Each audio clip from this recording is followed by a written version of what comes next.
Salam sejahtera, terima kasih karena bersama dengan saya di Nazilin Unity Channel. Pilihan raya negeri Sabah makin panas, makin kemuncak. Soalannya ialah parti mana terbaik untuk KDM. Pengundi KDM mempunyai pilihan pada 29 November untuk memilih parti yang setia.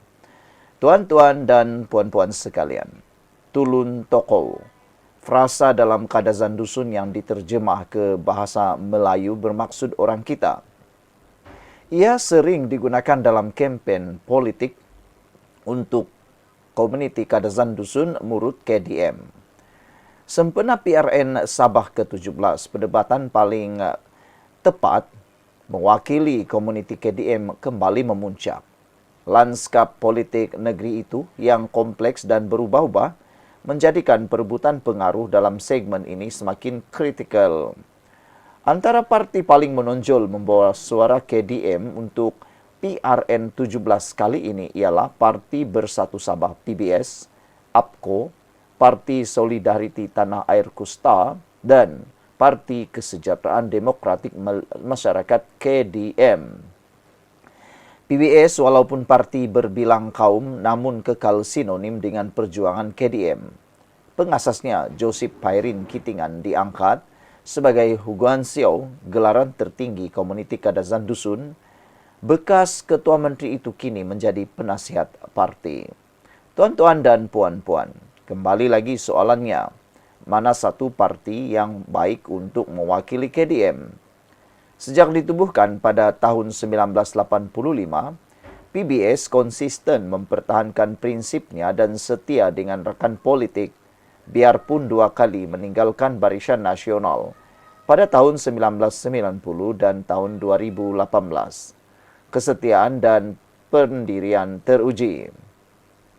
Ketua Anak Negeri Kota Kinabalu, Rocky Mabin, berkata, di sebalik pelbagai cabaran seperti wakil rakyatnya melompat beramai-ramai seperti berlaku pada tahun 1994, PBS masih memiliki kekuatan membawa suara rakyat Sabah, khususnya KDM.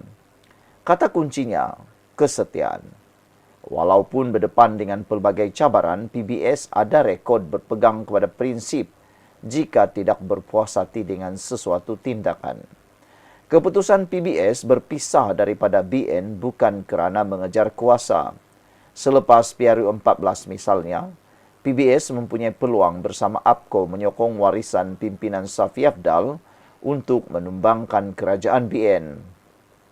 Namun, PBS memilih kekal sebagai pembangkang, terus menekan isu seperti kebanjiran pendatang asing tanpa izin parti, antara kebimbangan utama rakyat Sabah khususnya KDM.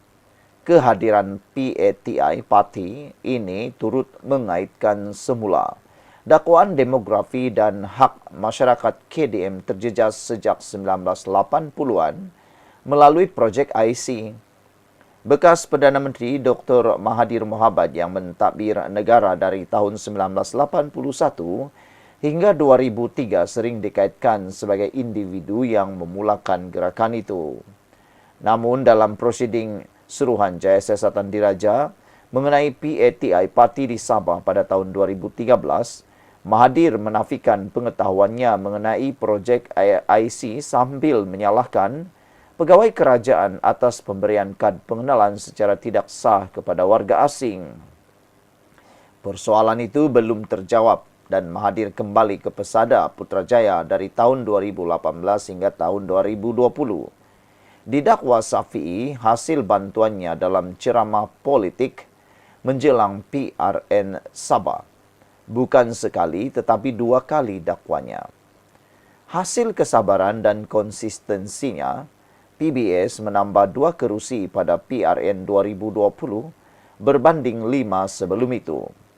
Parti yang kini diketuai pemangku Presiden Dr. Joaquim Gunsalam itu kemudian menjadi sebahagian Kerajaan Gabungan Rakyat Sabah JRS dan memainkan peranan dalam beberapa perkembangan penting, termasuk hal berkaitan perjanjian Malaysia 1963 MA 63. APKO pula berdepan nasib berbeza apabila hanya mempertahankan satu kerusi, yaitu kerusi kedamaian pada PRN terbabit. Warisan rakan kerjasamanya ketika itu turut tumbang di kebanyakan kerusi KDM. Walaupun Moyo kekal melalui timbalan Presiden Daryl Laking. Pengaruh warisan turut merosot selepas Laking tewas di Penampang pada PRU 2022, satu kawasan simbolik bagi masyarakat KDM. Namun APKO bangkit dengan merampas Penampang serta menang tuaran di bawah tiket Pakatan Harapan PH. Bagaimanapun, APKO keluar Pakatan Harapan pada 10 November lalu, 5 hari menjelang penamaan calon. Presidennya, Iwan Benedik, memberi alasan Putrajaya mahu merayu keputusan mahkamah mengenai tuntutan 40% hasil Sabah. Sedangkan rayuan difailkan hanya melibatkan alasan penghakiman dan Perdana Menteri Anwar Ibrahim sendiri memberi komitmen menunaikannya. Tetapi ada cakap-cakap tindakan itu didorong kerana ingin bertanding banyak kerusi. Jika bergabung bersama PHGRS, mungkin kerusi ditandingi parti akibat perpecahan PBS itu hanya kurang 5 dun. Satu lagi parti sering dikaitkan dengan komuniti KDM ialah STAR, dipimpin Jeffrey Kitingan. Namun karier politik Jeffrey sendiri penuh episod keluar masuk parti. Dari PBS ke Parti Bersatu Rakyat Sabah, Parti Angkatan Keadilan Rakyat PKR dan akhirnya STAR. STAR juga bergerak antara beberapa pakatan. Ia pernah bersama Perikatan Nasional sebelum keluar selepas PRU 2022. Kemudian bergabung dengan GRS sehingga Jeffrey dilantik sebagai timbalan Ketua Menteri. Namun menjelang pembubaran Dewan Undangan Negeri bulan lalu, STAR mengumumkan keluar GRS. Jeffrey menegaskan ia kehendak rakyat, tetapi beberapa pemimpin parti mengakui ia turut berpunca daripada rasa tidak puas hati terhadap agihan kerusi dalam kerjasama GRS-PH. Bagi PKDM yang kini dipimpin pemangku Presiden, Priscilla Peter, meskipun lantang dan mendapat sambutan, rekod politiknya masih terlalu baharu untuk diuji dari segi ketahanan dan kesetiaan. Dalam suasana politik Sabah yang semakin dinamik dan kompetitif, isu kesetiaan, prinsip dan konsistensi rekod perjuangan menjadi penentu utama bagi masyarakat KDM memilih parti yang benar-benar menjaga tulun tokoh. Pada 29 November ini, segala persoalan akan terjawab. Pengundi KDM akan menentukan parti mana yang layak membawa suara mereka. Akhirnya, persoalan utama tetap sama siapa paling setia. Ditulis oleh pengarang meja berita Bahasa Melayu FMT.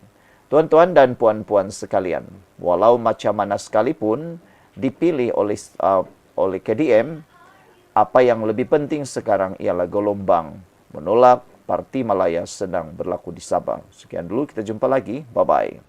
Sebelum kita teruskan ulasan hebat ini pada petang ini, izinkan dulu saya berkongsi dengan Anda semua. Ini ialah terapi imun transfer factor for life. Terapi imun yang meningkatkan daya imun badan kita sehingga 400%. Secara umum dan ringkasnya, apabila imun badan kita lemah, apabila imun kita bodoh, apabila imun badan kita tidak seimbang, kita kena penyakit dan sukar sembuh daripada semua jenis penyakit. Imun badan yang tidak seimbang juga menyebabkan kita kena autoimun.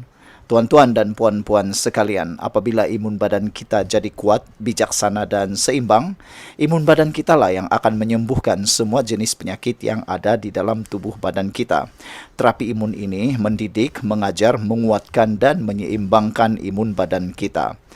Sebelum ini, apabila imun badan kita jadi lemah, bodoh dan tidak seimbang, imun badan kita gagal untuk menghapuskan semua akar penyakit yang bertumbuh di dalam tubuh badan kita. Apabila imun badan kita lemah, akar penyakit akan tetap bertumbuh, berakar dan bersarang di dalam tubuh badan kita. Jawapan kepada kesehatan yang optimum ialah peningkatan daya imun badan, penyeimbangan daya imun badan, dan menjadikan imun badan kita bijaksana. Apabila imun badan kita jadi bijaksana, maka kita sehat. Cepat dapatkan produk hebat ini melalui nombor telefon saya yang tertera. Produk ini lulus KKM, halal dan diperakui oleh doktor-doktor di seluruh dunia. Tuan-tuan dan puan-puan, ini mungkin jalan penyelesaian kepada masalah Anda yang Tuhan hantar kepada Anda semua. Mungkin Anda sudah berdoa bertahun-tahun untuk masalah kesehatan Anda, dan ini jawaban yang Tuhan hantar untuk Anda semua. Jom kita sambung berpolitik lagi.